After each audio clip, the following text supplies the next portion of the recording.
Chapter 13. Fixing the Nets. "We're at close grips at last," said Holmes as we walked together across the moor. "What a nerve the fellow has! How he pulled himself together in the face of what must have been a paralyzing shock when he found that the wrong man had fallen a victim to his plot. I told you in London, Watson, and I tell you now again, that we have never had a foeman more worthy of our steel. I am sorry that he has seen you, and so was I at first, but there was no getting out of it. What effect do you think it will have upon his plans now that he knows you are here? It may cause him to be more cautious, or it may drive him to desperate measures at once.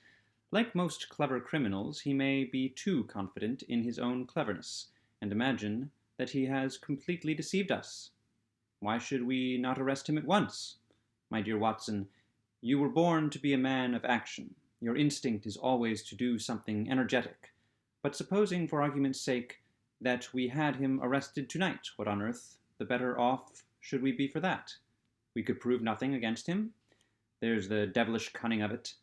If he were acting through a human agent, we could get some evidence, but if we were to drag his great dog to the light of day, it would not help us in putting a rope round the neck of its master. Surely we have a case." "Not a shadow of one. Only surmise and conjecture. We should be laughed out of court if we came with such a story and such evidence. There is Sir Charles's death, found dead without a mark upon him. You and I know that he died of sheer fright, and we know also what frightened him. But how are we to get 12 stolid jurymen to know it? What signs are there of a hound? Where are the marks of its fangs? Of course we know that a hound does not bite a dead body, and that Sir Charles was dead before ever the brute overtook him. But we have to prove all this, and we are not in a position to do it. Well then, tonight? We are not much better off tonight. Again, there was no direct connection between the hound and the man's death. We never saw the hound. We heard it, but we could not prove that it was running upon this man's trail. There is a complete absence of motive. No, my dear fellow, we must reconcile ourselves to the fact that we have no case at present, and that it is worth our while to run any risk in order to establish one." "And how do you propose to do so?" "I have great hopes of what Mrs. Laura Lyons may do for us when the position of affairs is made clear to her, and I have my own plan as well. Sufficient for tomorrow is the evil thereof. But I hope, before the day is past, to have the upper hand at last." I could draw nothing further from him, and we walked lost in thought as far as the Baskerville gates. "Are you coming up?" "Yes, I see no reason for further concealment. But one last word, Watson. Say nothing of the hound to Sir Henry. Let him think that Selden's death was as Stapleton would have us believe. He will have a better nerve for the ordeal which he will have to undergo tomorrow, when he is engaged, if I remember your report aright, to dine with these people." "And so am I." "Then you must excuse yourself, and he must go alone. That will be easily arranged. And now, if we are too late for dinner, I think that we are both ready for our suppers." Sir Henry was more pleased than surprised to see Sherlock Holmes, for he had for some days been expecting that recent events would bring him down from London. He did raise his eyebrows, however, when he found that my friend had neither any luggage nor any explanations for its absence. Between us, we soon supplied his wants, and then over a belated supper we explained to the baronet as much of our experience as it seemed desirable that he should know. But first I had the unpleasant duty of breaking the news to Barrymore and his wife. To him it may have been an unmitigated relief, but she wept bitterly in her apron. To all the world he was the man of violence, half animal and half demon, but to her he always remained the little wilful boy of her own girlhood, the child who had clung to her hand. Evil indeed is the man who has not one woman to mourn him. "I've been moping in the house all day since Watson went off in the morning," said the baronet. "I guess I should have some credit, for I have kept my promise. If I hadn't sworn not to go about alone, I might have had a more lively evening, for I had a message from Stapleton asking me over there."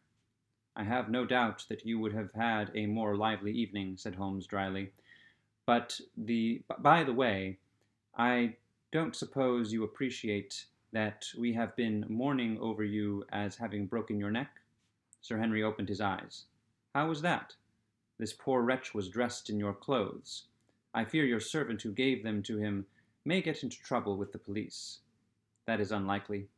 There was no mark on any of them, as far as I know." "That's lucky for him. In fact, it's lucky for all of you, since you are all on the wrong side of the law in this matter.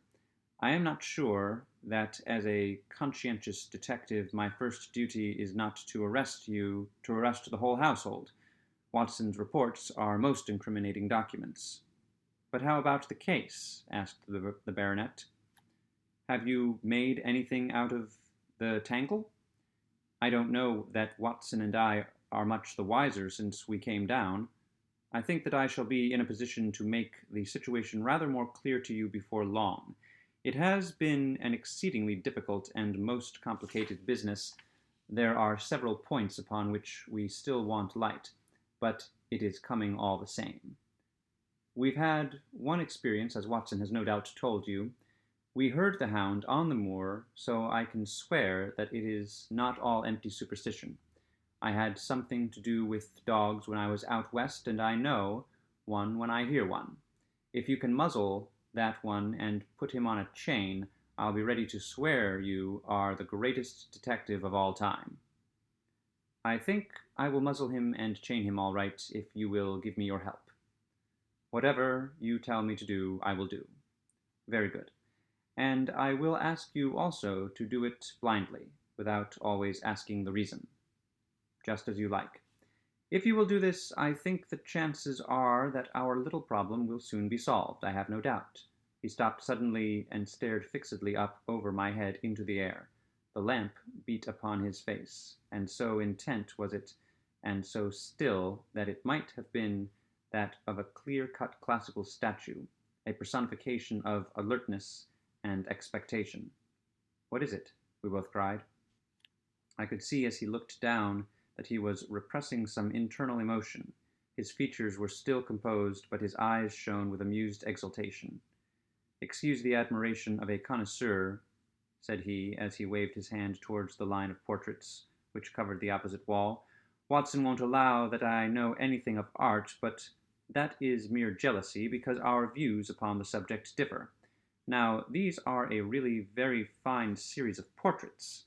"Well, I'm glad to hear you say so," said Sir Henry, glancing with some surprise at my friend. "I don't pretend to know much about these things, and I'd be a better judge of a horse or a steer than of a picture. I didn't know that you found time for such things." "I know it is good when I see it, and I see it now.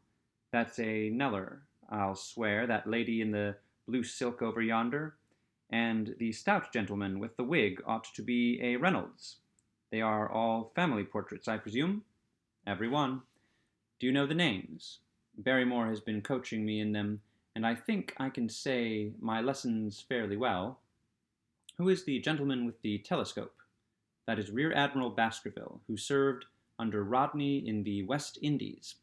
The man with the blue coat and the roll of paper is Sir William Baskerville, who was chairman of committees on the House of Commons under Pitt. And this cavalier opposite to me, the one with the black velvet and the lace? Ah, you have a right to know about him. That is the cause of all the mischief, the wicked Hugo, who started the Hound of the Baskervilles. We're not likely to forget him." I gazed with interest and some surprise upon the portrait. "Dear me," said Holmes, "he seems a quiet, meek-mannered man enough, but I dare say that there was a lurking devil in his eyes. I had pictured him as a more robust and ruffianly person."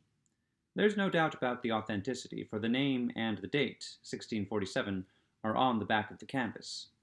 Holmes said little more, but the picture of the old roisterer seemed to have a fascination for him, and his eyes were continually fixed upon it during supper. It was not until later, when Sir Henry had gone to his room, that I was able to follow the trend of his thoughts. He led me back into the banqueting hall, his bedroom candle in his hand, and he held it up against the time-stained portrait on the wall. "Do you see anything there?" I looked at the broad plumed hat, the curling love-locks, the white lace collar, and the straight, severe face which was framed between them. It was not a brutal countenance, but it was prim, hard, and stern, with a firm-set, thin-lipped mouth and a coldly intolerant eye. "Is it like anyone you know?" "There is something of Sir Henry about the jaw. Just a suggestion, perhaps, but wait an instant." He stood upon a chair, and holding up the light in his left hand, he curved his right arm over the broad hat and round the long ringlets. "Good heavens!" I cried in amazement. The face of Stapleton had sprung out of the canvas. "Ah, you see it now. My eyes have been trained to examine faces and not their trimmings. It is the first quality of a criminal investigator that he should see through a disguise." "But this is marvelous. It might be his portrait." "Yes, it is an interesting instance of a throwback, which appears to be both physical and spiritual. A study of family portraits is enough to convert a man to the doctrine of reincarnation. The fellow is a Baskerville. That is evident." "With designs upon the succession." "Exactly. This chance of the picture has supplied us with one of our most obvious missing links. We have him, Watson, we have him, and I dare swear that before tomorrow night he will be fluttering in our net as helpless as one of his own butterflies. A pin, a cork, and a card, and we add him to the Baker Street collection." He burst into one of his rare fits of laughter as he turned away from the picture. I have not heard him laugh often, and it has always boded ill to somebody. I was up betimes in the morning, but Holmes was a foot earlier still, for I saw him as I dressed coming up the drive. "Yes, we should have a full day today," he remarked, and he rubbed his hands with the joy of action. "The nets are all in place, and the drag is about to begin. We'll know before the day is out whether we have caught our big lean-jawed pike, or whether he has got through the meshes. Have you been on the moor already?" "I have sent a report from Grimpen to Princetown as to the death of Selden. I think I can promise that none of you will be troubled in the matter. And I have also communicated with my faithful Cartwright, who would certainly have pined away at the door of my hut, as a dog does at his master's grave, if I had not set his mind at rest about my safety. What is the next move?" "To see Sir Henry. Ah, here he is." "Good morning, Holmes," said the baronet. "You look like a general who is planning a battle with his chief of the staff." "That is the exact situation. Watson was asking for orders." "And so do I." "Very good. You are engaged, as I understand, to dine with our friends the Stapletons tonight. I hope that you will come also. They are very hospitable people, and I am sure that they would be very glad to see you. I fear that Watson and I must go to London." "To London?" "Yes, I think that we should be more useful there at the present juncture." The baronet's face perceptibly lengthened. "I hoped that you were going to see me through this business. The Hall and the moor are not very pleasant places when one is alone."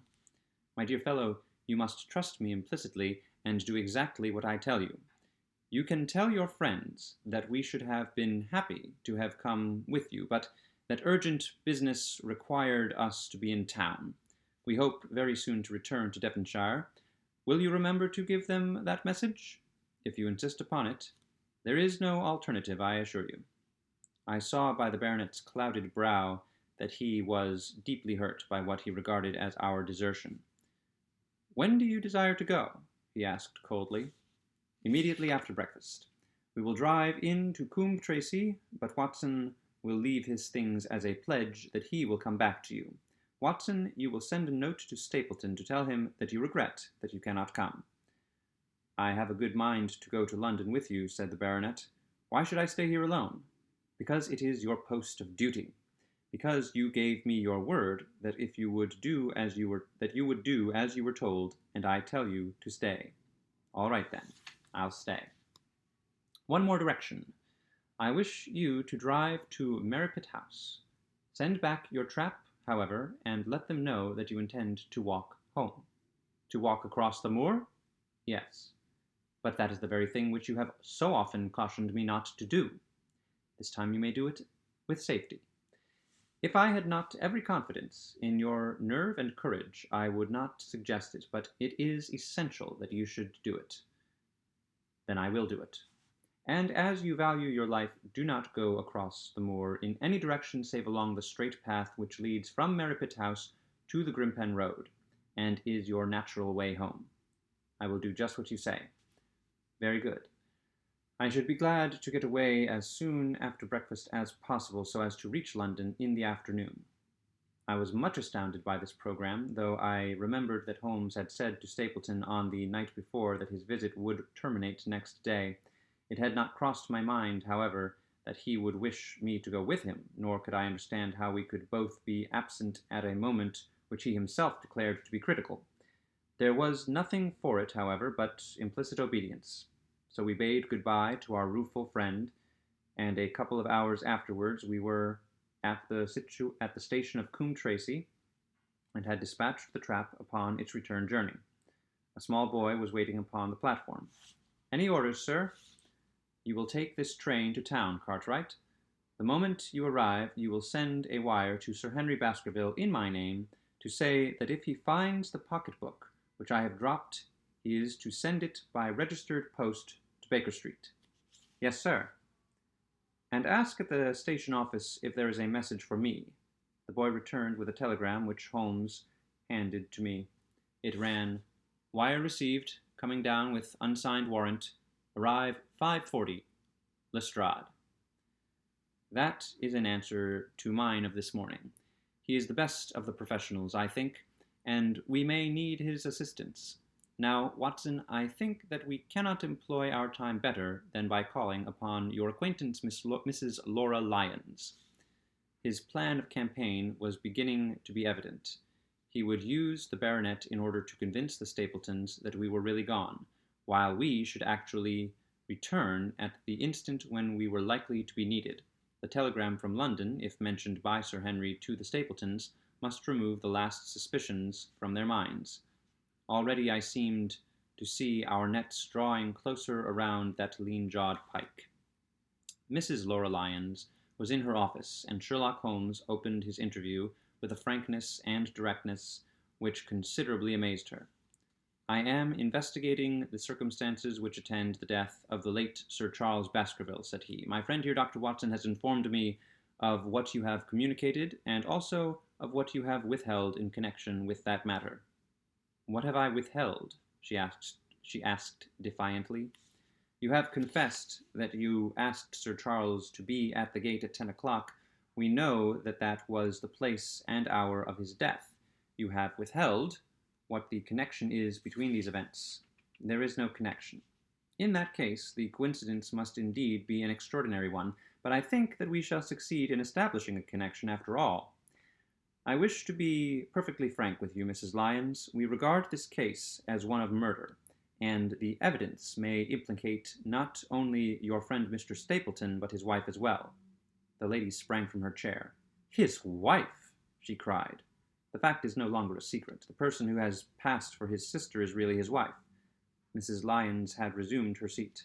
Her hands were grasping the arms of her chair, and I saw that the pink nails had turned white with the pressure of her grip. "His wife," she said again. "His wife. He is not a married man." Sherlock Holmes shrugged his shoulders. "Prove it to me." "Prove it to me. If you can do so." The fierce flash of her eyes said more than any words.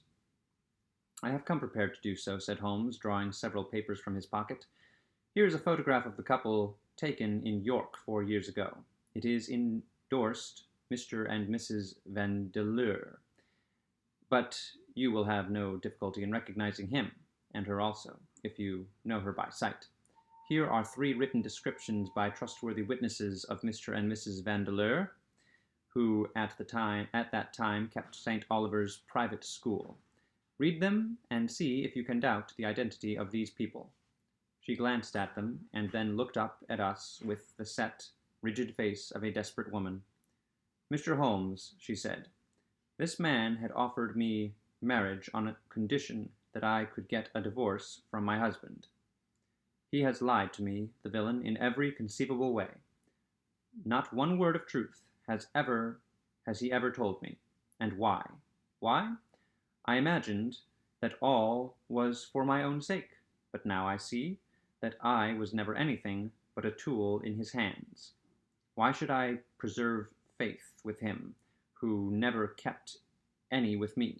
Why should I try to shield him from the consequences of his own wicked acts? Ask me what you like, and there is nothing which I shall hold back. One thing I swear to you, and that is that when I wrote the letter I never dreamed of any harm to the old gentleman who had been my kindest friend. I entirely believe you, madam, said Sherlock Holmes.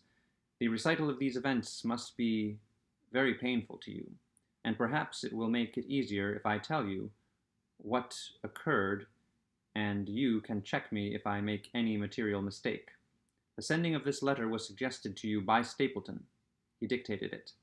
I presume that the reason he gave was that you would receive help from Sir Charles for the legal expenses connected with your divorce? Exactly. And then, after you had sent the letter, he dissuaded you from keeping the appointment. He told me that it would hurt his self-respect that any other man should find the money for such an object, and that though he was a poor man himself, he would devote his last penny to removing the obstacles which divided us. He appears to be a very consistent character. And then you heard nothing until you read the reports of the death in the paper? No.